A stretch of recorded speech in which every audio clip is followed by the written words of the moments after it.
Hi hello வணக்கம். எல்லோரும் எப்படி இருக்கீங்க? நல்லா இருக்கீங்களா? சாப்பிட்டீங்களா? ஓகே, இன்றைக்கி நம்ம வீடியோவில் என்ன பார்க்க போகிறோம் அப்படின்னு பார்த்தீங்கன்னா, முருங்கைக்கீரை இருக்குல்ல, அது வந்து கடைய போகிறோம். சாதத்துக்கு இது ரொம்ப ரொம்ப சூப்பராக இருக்கும். ஒயிட் ரைஸ் கூட வச்சு சாப்பிட்றதுக்கு வாங்க எப்படி செய்யுதுன்னு பார்க்கலாம். முருங்கைக்கீரை பார்த்தீங்கன்னா நான் எடுத்துகிட்டு நான் பார்த்தீங்கன்னா நல்லா வாஷ் பண்ணிவிட்டு ஒரு மண் பாத்திரத்தில் நான் சேர்த்துருக்கேன். இது கூடவே ஒரு 100 கிராம் அளவுக்கு பாசி பருப்பு சேர்த்துக்கோங்க. ரொம்ப நல்லாயிருக்கும். இதுக்கு பதிலாக துவரம் பருப்பு கூட சேர்த்து செய்யலாம், பட் வேக லேட் ஆகும். இது கூட ஒரு பெரிய பல்லாரி வெங்காயத்தை கட் பண்ணியிருக்கேன், பூண்டு ஒரு 5 பச்சை மிளகாய், கூடவே 2 தக்காளியை எடுத்து கட் பண்ணியிருக்கேன். கூட ஒரு அரை ஸ்பூன் அளவுக்கு சீரகம் சேர்த்துக்கலாம். கூடவே ஒரு அரை ஸ்பூன் அளவுக்கு மஞ்சள் தூள் சேர்த்துக்கலாம். வெங்காயம், தக்காளி, பச்சை மிளகாய், பூண்டு இது எல்லாமே வந்துட்டு சேர்த்துக்கும் போது ரொம்ப டேஸ்ட்டு சூப்பராக இருக்கும்.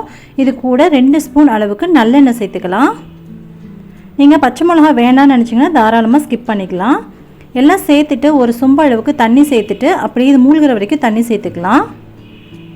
இப்போ இது கூட உப்பு மட்டும் சேர்க்கக்கூடாது, சேர்த்தோம் அப்படின்னா அவ்வளோ சீக்கிரம் வேகாது. அதனால் இப்போ ஒரு மூடி போட்டு மூடி வச்சு அடுப்பில் வச்சிடலாம். ஸ்டவ் ஆன் பண்ணிவிட்டு நான் வச்சுக்கிறேன். இப்போ சரியாக பார்த்தீங்க அப்படின்னா ஒரு 20லேருந்து 25 நிமிஷம் ஆகும். ஃபஸ்ட்டு ஹை ஃப்ளேமில் ஒரு 5 நிமிஷம் வச்சுக்கோங்க. கொஞ்சம் மேலே நல்லா அதை கொதி வர போகிற ஸ்டேஜில் அடுப்பை லோ ஃப்ளேம் பண்ணிக்கலாம். இப்போ ஹை ஃப்ளேம்லேயே இருக்கட்டும் ஒரு 5 நிமிஷத்துக்கு. அது நல்ல சூடேறி இது மாதிரி கொதிச்சதுக்கப்புறம் லோ ஃப்ளேமில் வச்சுக்கோங்க. ஒரு 15லேருந்து 20 நிமிஷம் கழித்து பார்க்குறோம். இப்போ பார்த்திங்க அப்படின்னா பருப்பு, கீரை எல்லாமே நல்லா வெந்திருக்கு. நம்ம கரண்டி வச்சு லைட்டாக கிண்டி விடும் போதே தெரியும் நல்லா வெந்திருக்கா இல்லையா அப்படின்னு சொல்லிட்டு. இந்த அளவுக்கு நல்லா வெந்ததுக்கப்புறமா அடுப்பை ஆஃப் பண்ணிக்கலாம். நம்ம இன்றைக்கி மண் பாத்திரத்தில் வச்சுருக்கனால ஆஃப் பண்ணதுக்கப்புறம் கூட நல்லா கொதிச்சுக்கிட்டே தான் இருக்கும். அந்த கொதிநிலை மட்டும் அடங்கட்டும். இங்கே பாருங்கள், அடுப்பை ஆஃப் பண்ணிட்டேன். அடுப்பு ஆஃபில் தான் இருக்குது, பட் பார்த்தீங்கன்னா கொதிச்சிட்ருக்கும். ஏன்னா நம்ம மண் கடாயில் வச்சுருக்கோம்ல, அதனால். நீங்கள் குக்கரில் வைக்கிறீங்க இல்லை வேறு பாத்திரத்தில் வைக்கிறீங்கன்னா அடுப்பு ஆஃப் பண்ணோட்டியே அது வந்து கொதிநிலையும் ஆஃப் ஆகிடும். இப்போ இந்த கொதிநிலை அடங்கினதுக்கப்புறமா எடுத்து நல்லா கடைஞ்சி விட்டுக்கலாம். இன்னும் கூட கொஞ்சம் கொதிச்சிட்ருக்கு.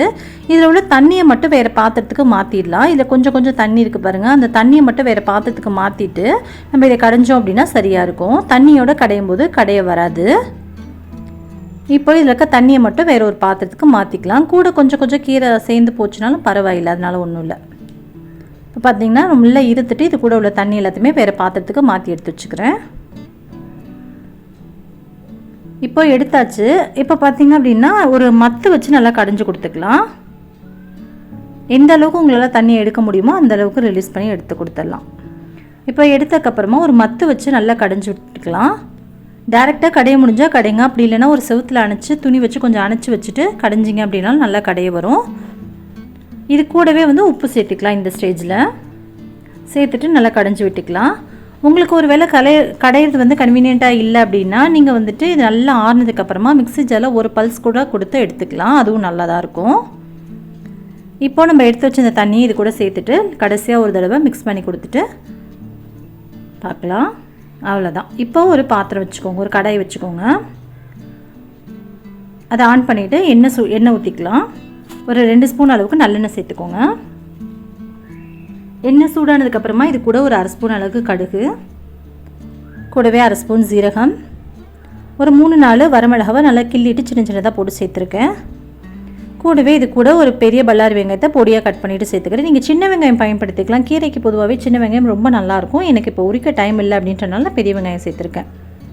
சேர்த்துட்டு நல்லா வதக்கி விட்டுக்கோம். இது வந்து பார்த்திங்கன்னா வெங்காயத்தில் ரொம்ப முக்கியமாக கவனிக்க வேண்டியது, வெங்காயம் ரொம்ப வதங்கக்கூடாது.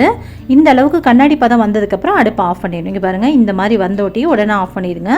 வெங்காயம் கொஞ்சம் கூட கலர் மாறாத மாதிரி பார்த்துக்கோங்க. இப்போ அடுப்பை ஆஃப் பண்ணிவிட்டு நம்ம கீரையோடு சேர்த்துக்கலாம்.